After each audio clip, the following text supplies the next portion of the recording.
All right, today we're going to talk about one of the most fun things in real estate ever, and it's called a limited authority probate sale or a court supervised probate sale. Why do I say it's the most fun ever?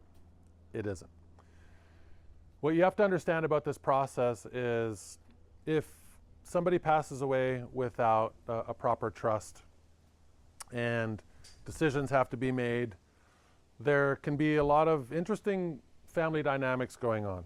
And somebody could be appointed administrator. Now, what will turn this into a limited authority sale? It's if there's infighting, if there's mistrust, if the administrator can't secure what's called a surety bond, and that's where you get a bond against the sale so that basically it's protecting against theft or mismanagement of funds from the administrator.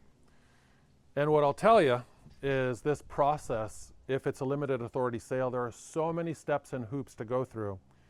And if the administrator accepts an offer, it doesn't mean that the offer is accepted where that's it, we're going to close on it. All you did was freeze a moment of time until you get in front of a court. Now what happens?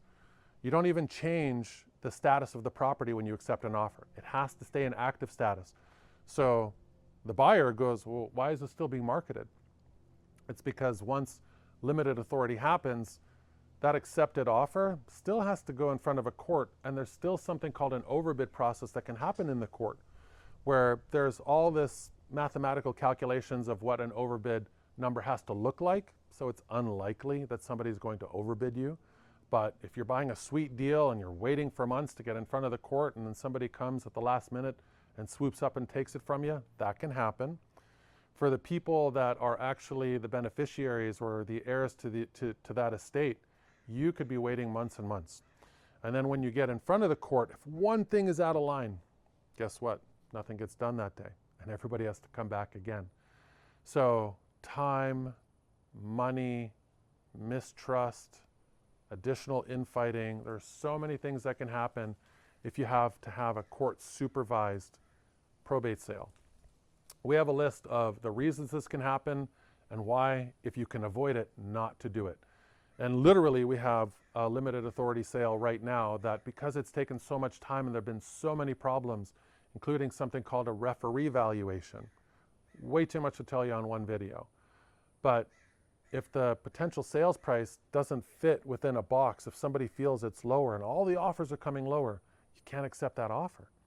Just can't, because it's going to get kicked out of court. So what I want to do is educate you on all the nuances, and that bird, that we have to be aware of in this process, because you think it's just going to be a sale. It is not.